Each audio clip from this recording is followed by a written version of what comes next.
So big boss అయితే start అయిపోయింది. So first week already eliminated అయిపోయింది. సో సెకండ్ వీక్ హరిత హరీష్ ఎలిమినేట్ అయిపోతారని చెప్పి జోరుగా చక్కర్లు కొడుతుందన్నమాట ఈ వార్త. సో నిజంగా ఆయనే ఎలిమినేట్ అయిపోవాలని కూడా చాలామంది అనుకుంటున్నారు. సో అసలు ఎందుకంటే నాగార్జున గారితో కాస్త ఆర్గ్యుమెంట్ కూడా ఆ విధంగా ఉందన్నమాట. ఒకసారి విశ్లేషణ తీసుకున్నాం. ప్రస్తుతం మనతోటి సినీ క్రిటిక్ జగదే ఉన్నారు. వెల్కమ్ చెప్దాం. Hello sir. హాయ్ జకీర్. హరిత హరీష్ సో ఎలిమినేట్ అయిపోతారంటారా?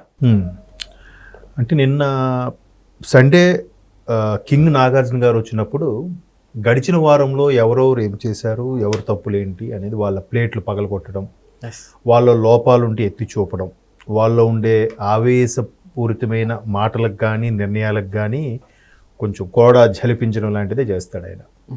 సో అలా చేసేటప్పుడు ఆయన ఏం తప్పు చేశాడు ఏంటి ఒక్కొక్కరు నిల్చోబెట్టి క్లాస్ పీకుతుంటారుగా కింగ్ నాగార్జున.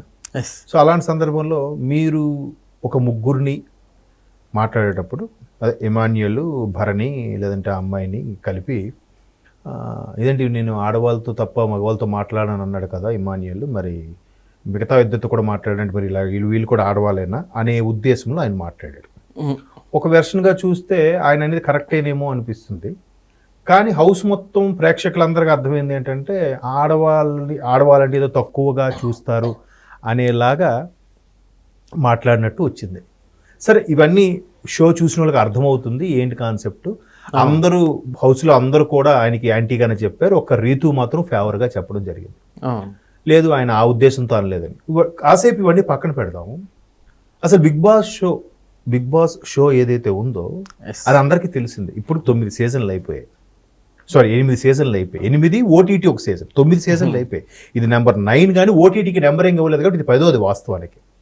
సో ఇన్ని సీజన్లు కూడా చూస్తుంది ఏంటంటే బిగ్ బాస్ కావాలనే హౌస్లో ఉన్న వాళ్ళకి పుల్ల పెడతాడు, వాళ్ళ ఎమోషన్తో ఆడుకుంటాడు, చిన్న చిన్న గేమ్స్ పెట్టి గొడవలు పెడతాడు, వాళ్ళు లాక్కొని పీక్కొని గిచ్చుకొని గీరుకొని ఒకరికొకరు అంటే మళ్ళీ ఇక్కడ ఈ మాట అనొచ్చు, ఆడ మగ తేడా లేకుండా లాక్కోవడం పీక్కోవడం అనేది చూస్తూ ఉంటాం.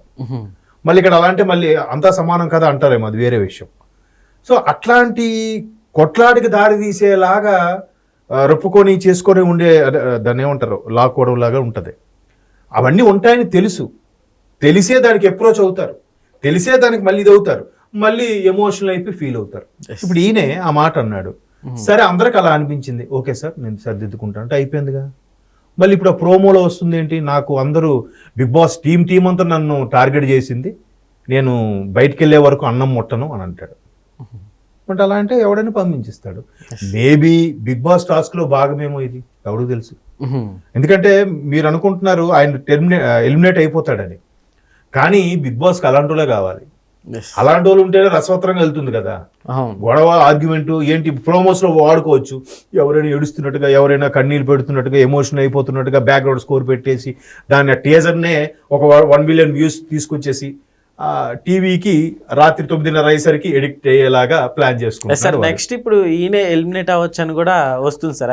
అవుతారంటారా? అదే చెప్తున్నాను, అలాంటి వాళ్ళే కావాలి బిగ్ బాస్ కి. ఎలిమినేట్ అవడాయన ఎవరు ఇంకొక కనీసం 1 మంత్ అయినా ఉంటాడు ఆయన. ఎందుకంటే అలాంటి ఉంటే కానీ ఇష్యూస్ అవుతాయి. ఇప్పుడు అందరూ ప్రేక్షకుల అభిప్రాయం ఏంటి, హరిత హరీష్ ఏదో గేమ్ కోసం అగ్ని పరీక్ష లాగా వచ్చి సగం గుండు కొట్టించుకున్నాడు, తర్వాత గుండు కొట్టించుకున్నాడు, అంత స్ట్రైట్ ఫార్వర్డ్గా ఉంటున్నాడు, అన్ని మాటలు అన్ని వాడు. అందరూ ప్రేక్షకులు కూడా ఒప్పుకున్న వాళ్ళు ఇప్పుడు ఇలా మాట్లాడుతుంటే ఇదేంటిది, నాగార్జున వచ్చి సారీ చెప్పాలా ఈయనకి, అంటే నాగార్జున చెప్పింది ఈయనకి అర్థం కాలేదా ఏంటి అన్నట్టుగా ఆల్రెడీ ప్రేక్షకులు విమర్శలు కింద కామెంట్స్లో వస్తున్నాయి. అంటే అలా టాస్క్ ఉంటుందని తెలుసు, మరి ఎందుకు వెళ్ళాలి. నెక్స్ట్ నిన్న ఎవరైతే ఎలిమినేట్ అయిపోయారో ఫస్ట్ వీక్ ఎవరు, షష్ఠి ఎవరు ఆవిడ కొరియోగ్రాఫర్ అంట, ఆవిడకి కూడా తెలుసు కదా ప్రోగ్రామ్ ఎలా ఉంటుందని. అక్కడికి వచ్చి మనసులో ఒకటి బయటకు ఒకటి మాట్లాడుతుంటే ఎవడైనా అదే మాట్లాడతాడు.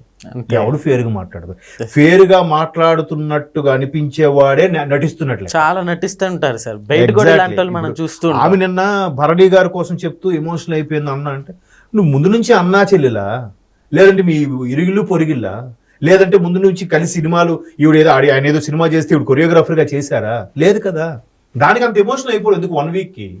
అవును. ఇప్పుడు చాలా మంది టూర్స్ వెళ్తుంటాం, టూర్లో చాలా మంది 1 week లో కలుస్తుంటారు, 5 days 1 week కి. Yes. అంత మాత్రం రిలేషన్ హాయ్ బాయ్ అక్కడ వరకు కలిసి ప్రయాణించామా లేదా అన్నంత అంతవరకే. అంతే. అది అందరికి తెలిసే మళ్ళీ ఎంటర్ అవుతున్నారు కదా. Mhm. బాస్ గేమ్ కాన్సెప్ట్ అందరికీ తెలుసు కదా. అక్కడ ఎవరు చిన్నపిల్లలు ఎల్కేజీ పిల్లలు ఎవరు లేరుగా. దానికి అంత ఎమోషనల్ అయిపోయి కళ్ళని నీరు పెట్టుకోవడం ఎందుకు? అంటే బిగ్ బాస్ టీం అలా చెప్తుందా, మీరు కొద్దిగా ఎమోషనల్ అవ్వండి మేము ప్రోమోలో వేసుకుంటాం అని చెప్తారా? అవసరం లేదు. అక్కడ ఆవిడ వెళ్ళిపోయినప్పుడు భరణి అన్న మీరు అనుకున్నాను కానీ మీరు అలా ఇది నాకు నమ్మక ద్రోహం చేశారన్నట్టు ఏదో ఎమోషనల్ అయింది ఆమె. ఈయన అంటాడు టీం అంతా కలిసి నన్ను బయటకు పంపించాలని చూస్తున్నారు, సరే నేను బయటకు వెళ్ళిపోతాను, బయటికి వెళ్ళే వరకు నేను తిన్నాను అంటాడు హరిత హరీష్. ఏంటిది ఇప్పుడు అంటే చాలామంది ఒక గేమ్లా చూసి బా భలే ఉందిరా, వీడు మాత్రం వీడికి ఈ గుండంకులకి చాలా ఇదైందిరా అనుకోవచ్చు.